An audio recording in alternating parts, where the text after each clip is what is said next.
Hey tout le monde, salut, j'espère que vous allez bien. Moi, oui. Vous vous retrouvez sur ma chaîne pour la première vraie vidéo. Donc la première vraie vidéo de cette chaîne qui sera sur le sujet de la drogue. Alors premièrement, qu'est-ce que la drogue? La drogue, c'est une substance qu'on appelle psychoactive, c'est-à-dire qu'à partir du moment où tu en as consommé, une ou plusieurs fonctions de ton corps ou de ton système nerveux central, donc, qui se trouve là, on va te montrer une petite image, vont être modifiées. En bref, cela va modifier tes pensées, tes émotions, ton comportement et même ton humeur. Donc tu auras également des réactions physiques, mais ça je vais en parler un peu plus tard dans la vidéo. Il existe deux types de drogues. Les drogues d'origine naturelle et les drogues de synthèse, donc qui sont fabriquées en laboratoire et qui contiennent généralement des molécules chimiques, donc qui ne sont pas, qu'on ne peut pas trouver dans la nature comme ça. On peut diviser les drogues d'ailleurs en trois catégories. Le premier étant les perturbateurs ou les hallucinogènes. En consommer, ça fait donc à cause de la désorientation et ça modifie tes sens. L'odorat, l'ouïe, le toucher, la vue, etc. La deuxième catégorie est les dépresseurs que tu vas prendre en général dans un but d'atténuer certains problèmes comme le stress ou autres. Ça va également, donc ça va agir sur ton système nerveux central, comme on a vu précédemment. Et donc en gros, ça va engourdir ton cerveau et ça va ralentir le fonctionnement de ton corps. Donc ça va te permettre de vraiment décompresser, on va dire. Et finalement, il y a les stimulants. Consommer un stimulant, le but, c'est très simple, juste dans ce mot on comprend, ça cause de l'agitation et de l'excitation dans ton corps et dans ton cerveau. Tout simplement. De plus, il y a la loi de l'effet, donc qui est différente pour chaque personne puisqu'elle est influencée selon trois facteurs. Facteur 1, la substance que tu as consommée. Ça inclut la quantité de drogue que tu consommes, la qualité de la drogue que tu as consommée, la drogue en tant que telle, si c'est sûr que ça va dépendre si tu as pris un dépresseur, un stimulant, la cocaïne, la marijuana. La réaction va être évidemment différente. Est-ce que tu en consommes tous les jours ou tu en consommes de temps à autre pour ton plaisir ou même si c'est ta première fois? Ça, c'est toutes des choses qui vont influencer la réaction que tu vas avoir quand tu vas prendre la drogue pour la première fois. Le deuxième facteur qui influence ta réaction, ça va être toi-même, l'individu. Donc par exemple ton âge, si par exemple tu es un adolescent, tu vas être beaucoup plus sensible à la prise de drogue que si tu avais déjà atteint l'âge adulte. Est-ce que tu es un garçon ou une fille? Est-ce que tu as déjà des problèmes de santé? Est-ce que tu prends déjà des médicaments régulièrement? Ton poids, ta taille, enfin tous ces éléments-là qui font que tu es une personne vont être différents aussi et vont influencer encore une fois sur la réaction que ton corps va avoir suite à la prise de drogue. Ainsi que ton humeur. Donc si exemple tu es déjà triste, c'est rarement conseillé, donc si tu es triste ou en colère, c'est rarement conseillé de prendre de la drogue puisque la drogue augmentera tes sentiments. Si tu es triste, ça va augmenter ta tristesse. Si tu es en colère, ça va augmenter ta colère. Donc ça nous permet de venir au troisième facteur qui est le contexte. Est-ce que tu te trouves avec des gens à qui tu as confiance? Est-ce que tu es dans un bon sentiment? Est-ce que l'atmosphère dans laquelle tu te trouves présentement, c'est une atmosphère qui est positif? Parce que si c'est négatif, que tu connais pas les gens, tu n'as pas confiance, tu es en colère, suite à une rupture, tout ça c'est des éléments qui vont faire que ton trip ou ton buzz, comme on peut appeler, va être vraiment moins agréable que ce que tu avais pensé. Contrairement au fait que si tu t'étais trouvé, donc si t'es un jeune en bonne santé, qui sait ce qu'il fait, t'es avec des amis en qui t'as confiance, c'est ta première fois, tu veux essayer ça et tout, ça sera pas du tout, mais du tout la même sensation. Et c'est ce que pour certaines personnes on peut appeler un bad trip.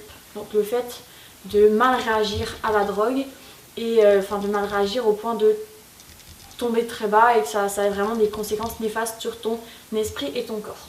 J'en profite pour faire une petite parenthèse. Je ne veux pas faire de la sensibilisation par rapport à la drogue, au contraire.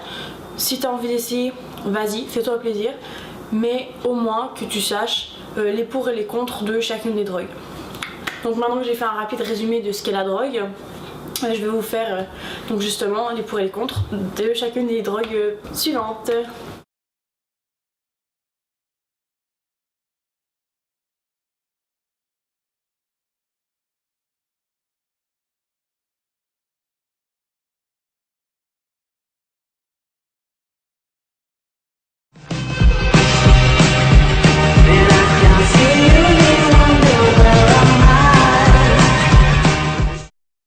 Premièrement, le cannabis est une drogue naturelle qui fait partie de la catégorie des perturbateurs. Elle se vend généralement entre 5 et 10 $ le gramme et elle se présente de 4 façons différentes. Premièrement, la marijuana, donc la plus connue qui est sous forme de feuille, donc la feuille, la fleur ou la tige qui est séchée et qui se fume. Ensuite, il y a le hashish qu'on va souvent appeler par le hash. Le hash qui est la résine séchée de la plante de cannabis. Ça ressemble à une petite boule de pâte un peu collante et la texture et la couleur et la texture vont varier en fonction de la qualité du produit. Ensuite, tu as l'huile de hashish et finalement, tu as des extraits de concentré de THC. On va pouvoir aussi retrouver ça, donc on va pouvoir aussi consommer du cannabis dans des gâteaux, donc par exemple des space cookies ou encore des brownies au pot. Et les différentes façons dont on l'appelle généralement, donc il y a le pot, l'herbe, la weed, la marie, du skunk, du ganja, du hash. Donc ça c'est donc les différentes appellations. Le THC ou le tétrahydrocannabinol, c'est la fameuse substance qui permet d'avoir tous les effets et qui fait que le cannabis est une drogue en tant que telle. Donc elle provoque les effets suivants: un sentiment de bien-être, une euphorie ou le high, une tendance à parler plus qu'en temps normal et à être plus social, une envie de rire constante et spontanée, un changement des perceptions du temps et de l'espace. Les émotions et les couleurs et les sons vont être beaucoup plus intenses. On va avoir l'impression d'être beaucoup plus créatif. Et on va avoir un manque, par contre, on va avoir un manque de concentration et on va avoir de la désorientation, donc dans l'espace en général. Au niveau physique, on va avoir les yeux rouges. Donc on va appeler ça avoir les yeux bloodshot. On va être fatigué, donc on va se sentir un peu comme un légume. La bouche et la gorge vont être très asséchées et on va avoir très faim. Donc en général, on va appeler ça les munchies et c'est une période qui arrive dans le buzz ou dans le moment où tu vas être en pleine intensité de drogue et c'est un moment qui arrive à peu près à tout le monde où tu as extrêmement faim, il faut absolument que tu te nourrisses, donc de toutes les façons. En général, on va prendre des choses qui se mangent très rapidement, fait du fast-food ou des plats qui se mangent comme ça. Finalement, même si les effets sont agréables, il y a plusieurs risques ou problèmes. Donc en consommer, ça augmente les risques de problèmes respiratoires parce que donc fumer un seul joint, fait genre un seul bat de weed, ça revient à l'équivalent de fumer entre 4 et 10 cigarettes. Ce qui est quand même vraiment beaucoup, si vous ne réalisez pas énormément. C'est encore illégal dans certains pays, fait que ça peut amener à avoir des problèmes, donc des sanctions ou l'ouverture d'un casier judiciaire. Il ne faut pas oublier toutes les raisons médicales. C'est quand même important parce que ça permet de soulager de fortes douleurs dans des cas spéciaux, donc à l'hôpital. Ça veut dire que ça a quand même des propriétés assez importantes et finalement ça peut entraîner une vraie dépendance même si c'est vraiment pas la pire des drogues et qu'à long terme cette dépendance peut augmenter les risques d'avoir des hallucinations et même de souffrir de psychose. Donc il faut vraiment faire attention, mais ça c'est comme avec toutes les drogues.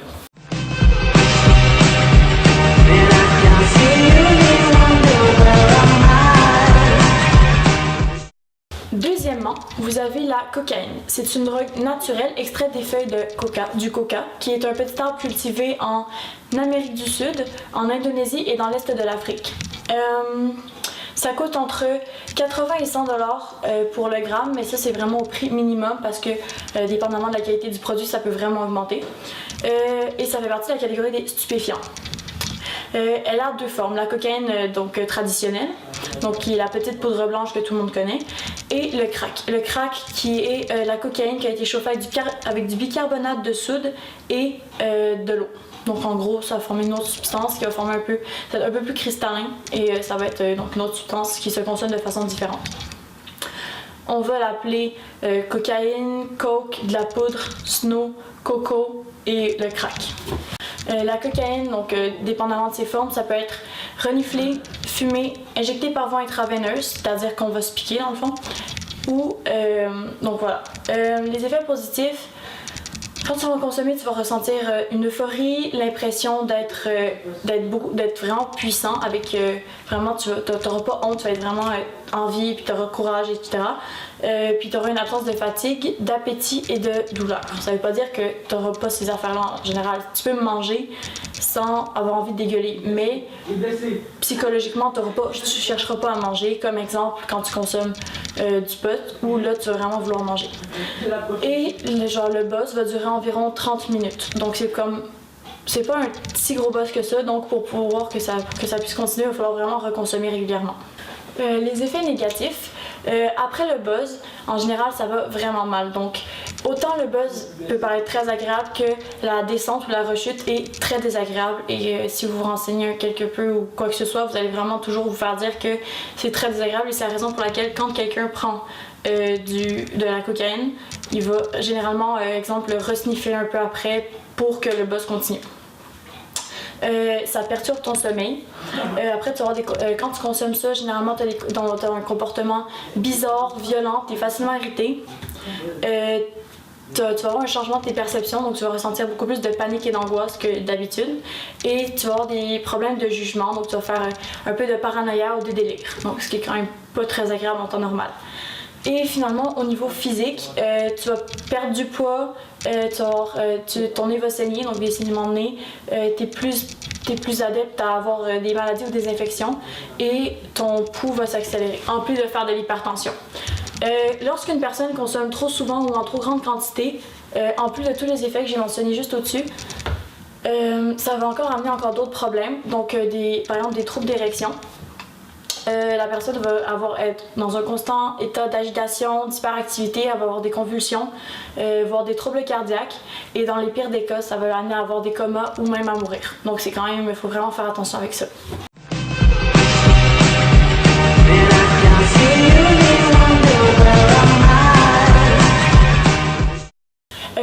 L'héroïne, c'est un opiacé. Un opiacé, c'est une substance dérivée de l'opium, donc qui prévient ou diminue la sensation de douleur. En gros, c'est une drogue de synthèse qui est fabriquée à partir de la morphine.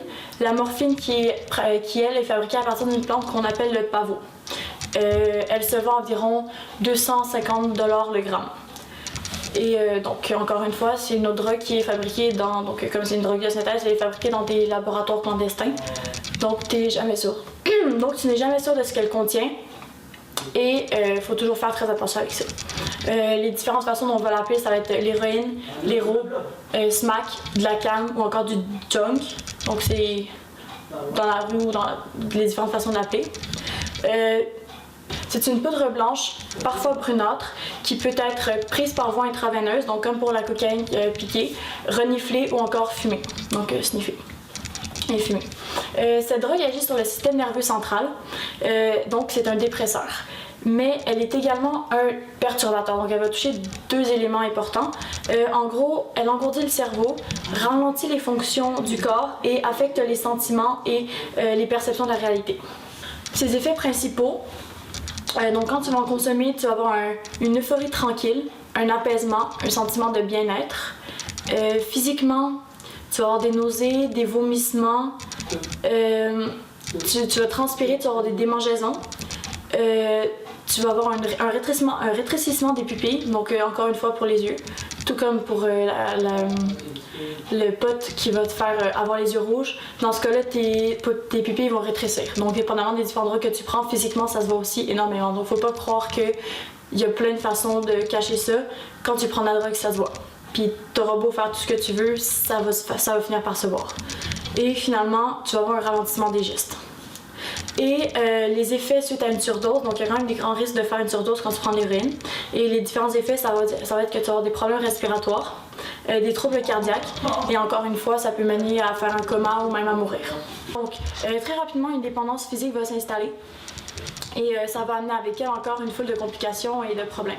Tu vas avoir des bâillements, genre une foule de bâillements, tu vas avoir des spasmes, tu vas avoir la chair de poule et les frissons qui vont vraiment être constants, des nausées, des vomissements, donc comme quand tu consommerais ça un peu, mais toujours. Tu vas avoir la diarrhée, des crampes, des douleurs abdominales et tu vas ressentir beaucoup d'anxiété et tu vas être souvent irrité. Donc c'est quand même pas très agréable. De plus la personne va consommer, en fait, plus elle va consommer, donc plus elle va rentrer là-dedans et dans l'univers de l'héroïne, et plus elle va avoir besoin de prendre de plus en plus d'héroïne, donc en plus grande quantité et régulièrement afin de ressentir la même émotion, donc d'avoir les mêmes effets que la première fois. Donc en fait, à force d'en consommer, elle va développer une sorte de tolérance qui fait que sa dépendance va devenir de plus en plus intense et de plus en plus nocive pour sa santé.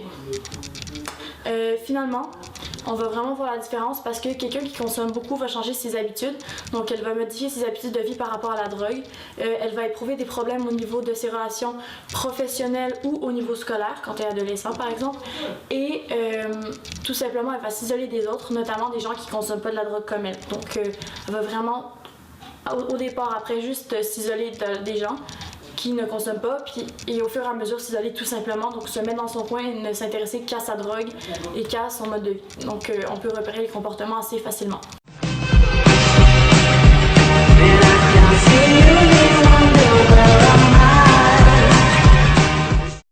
Le LSD, c'est une drogue qui fait partie de la catégorie des perturbateurs et qui est évidemment donc une drogue de synthèse.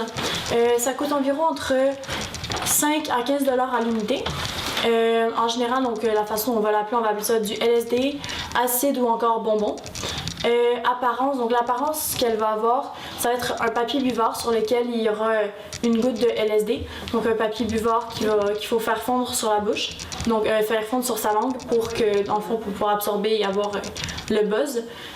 Faut éviter de l'avaler parce que si tu l'avales, ça va causer, tu auras énormément de risques de faire un bad trip, donc une overdose et de très très mal réagir. Et l'autre façon, c'est par micro-pointe. Une micro-pointe, c'est comme une mine de crayon. Donc tu te piqueras avec, mais au bout de la mine, il y a une petite goutte de LSD, donc pour avoir la même sensation. Donc en gros, ça passe par la salive ou par le sang. C'est un puissant hallucinogène qui modifie vraiment la perception des gens. Donc quelqu'un qui va en consommer va avoir des hallucinations, des fous rires incontrôlables, des délires, des effets psychédéliques. Donc il va avoir l'impression que tous les objets sont vivants autour de lui, ou encore qu'il fait qu'il fait partie de l'univers.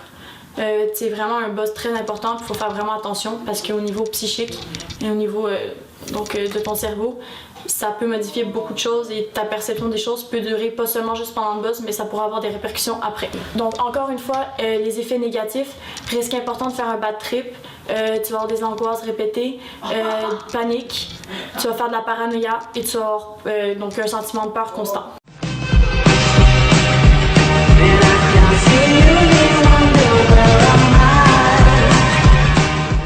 Maintenant, la MDMA ou ecstasy. On l'appelle aussi communément la drogue de l'amour. En gros, c'est une drogue de synthèse qui est considérée comme étant, comme faisant partie de la catégorie des perturbateurs. Donc les médicaments qu'on peut retrouver dans l'ecstasy, puisque c'est une drogue de synthèse, sont les amphétamines, des hallucinogènes, des médicaments antidouleurs, de la caféine, de l'amidon ou encore du détergent. Donc il faut faire très attention avant de se procurer des drogues comme ça et bien chercher à savoir le plus précisément possible, même si je sais bien que c'est impossible, de quoi votre capsule ou votre pilule est faite. Donc, on l'appelle MDMA, ecstasy, MD, de la I, pilule ou simplement extase.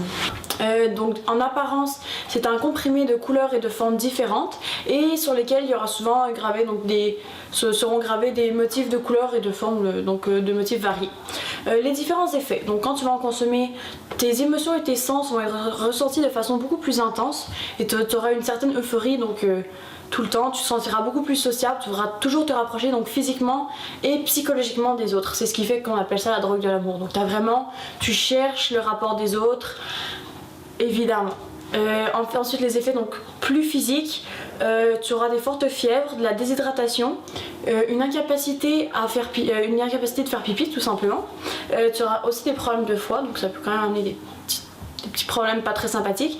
Et finalement tu auras une diminution de la coordination des mouvements et de ton attention. Donc ça c'est en gros. Il y a aussi des risques, donc les risques, donc un, physiquement, donc tu peux avoir des dommages au cerveau. De deux, donc au niveau psychologique, tu peux faire de la dépression, avoir des idées suicidaires. Et finalement, dans tes relations avec les autres, tu peux entrer en conflit avec ta famille, avec tes amis. Donc ça, c'est les effets que ça apporte et les risques que ça fait de consommer de la MDMA. En surdose, donc si tu en consommes un peu trop, ça va t'apporter des effets encore plus négatifs que ceux que j'ai nommés précédemment. Tu vas faire en plus de l'anxiété, tu vas avoir de la confusion, tu auras un effet de panique, tu vas avoir des hallucinations visuelles, tu as des risques de faire des psychoses tu vas faire une psychose aussi, ça se peut. Tu vas avoir une instabilité émotionnelle très importante et finalement ça se peut que tu ailles avoir des convulsions. Donc c'est pas très agréable. Et comme pour toutes les autres drogues, ne pas oublier, il y a des problèmes de dépendance avec ça et je le souhaite à personne. Voilà.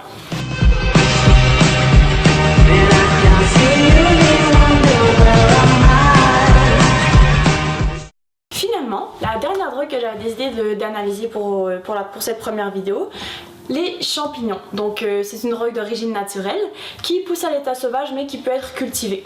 Et elle fait partie de la catégorie des perturbateurs. On va l'appeler moche, des mushrooms, champignons ou encore champignons magiques. C'est tout simplement des champignons qui sont frais ou séchés.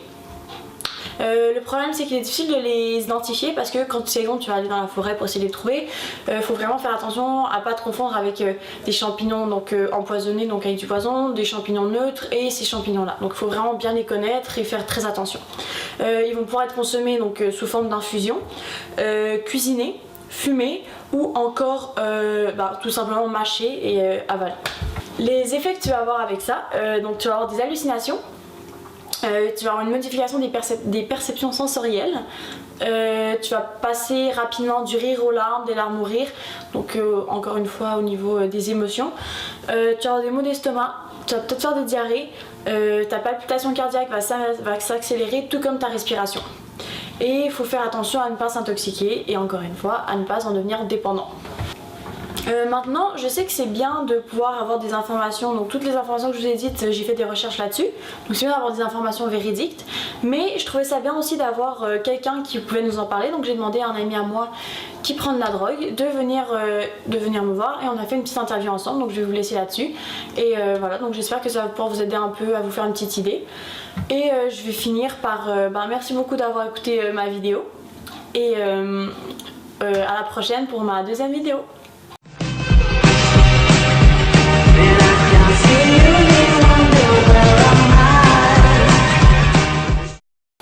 Ok, premièrement, quelle drogue as-tu déjà fait? De l'ecstasy, de la molly, du moche, de la speed, du pot, du scafine, de la kétamine, des pilules de concentration, puis de l'alcool. Ok, ça fait quand même déjà beaucoup de drogue. Non. Ben ça fait quand même beaucoup de drogue. C'était quoi ta préférée? La molly, puis le moche, puis l'ecstasy. Okay. Les trois là. Puis pourquoi? Je leur donne une raison pour chaque. Genre pour la molly. Ben admettons la molly, c'est tu te sens invincible, tu te sens léger, t'es comme t'es dans ton monde là, c'est fou. Okay. L'ecstasy? Même affaire, sauf qu'il dirait que les sens sont comme 1000 fois plus forts. Puis ça c'est malade, genre de la lumière elle va flasher 1000 fois plus que normalement. Ok, ouais. Genre toutes les sensations, genre. Ouais. Comme le toucher, tout, ok. Puis le moche? Ben t'hallucines des affaires, c'est fou. C'est ça, je me dis. Genre tout bouge, tout est pas la même couleur, t'es comme wouah. Ok. T'es genre dans un autre monde, genre? Non, ça va crissement. Est-ce que t'as pas la même notion du temps. Genre, je dirais que le temps, il peut passer en 1 minute dans ta tête comme ça peut faire 8 jours dans ta tête que t'es buzzé aussi. T'as comme plus la notion du temps sur le moche. C'est vraiment intense. Est-ce que t'as déjà bad trip? Puis si oui, sur quoi? Oui, puis juste sur le pot. Ok, puis c'était comment comme bad trip? Genre, tu l'as senti comment? Ben, tu te sens pas bien, t'as mal au cœur. Tu peux avoir mal à la taille. Ok, c'était pas un gros bad trip, là. Ben oui, puis non, là, ça dépend. Si tu te sens pas bien, c'est juste ça.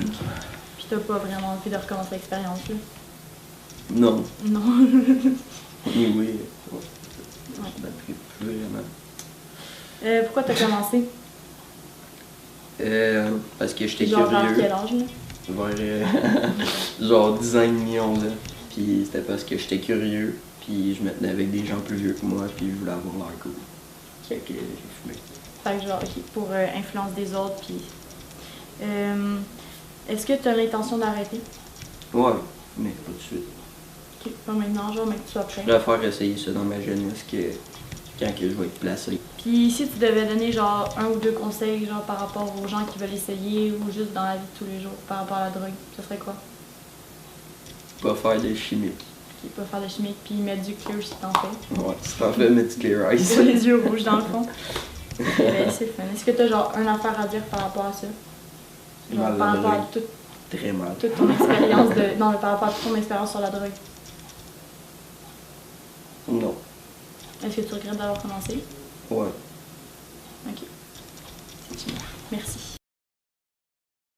J'en profite pour faire une petite parenthèse. Les adolescents, donc moi aussi dont moi je fais partie, on va souvent essayer les drogues, donc ils vont essayer de chercher les drogues pour essayer de chercher à se découvrir, à expérimenter des nouvelles choses. C'est aussi pour certains un moyen de s'exprimer. Il faut vraiment pas tout le temps essayer de penser que c'est négatif. Ça peut être une expérience d'une fois. Après, je dis pas si ça se répète. Après c'est à vous de décider. Mais n'oubliez pas qu'on a chacun fait nos expériences. Vous les avez faites. Après, c'est à nous de les faire à notre tour aussi de les faire. Et on peut pas empêcher ça. Après, pour le reste, je dis pas. Mais n'essayez pas de tout le temps rendre ça négatif, et c'est le but pour lequel j'avais à la base voulu faire cette vidéo. Je veux pas faire de la sensibilisation par rapport à la drogue, au contraire. Si tu as envie d'essayer, vas-y, fais-toi plaisir, mais au moins que tu saches les pour et les contre de chacune des drogues.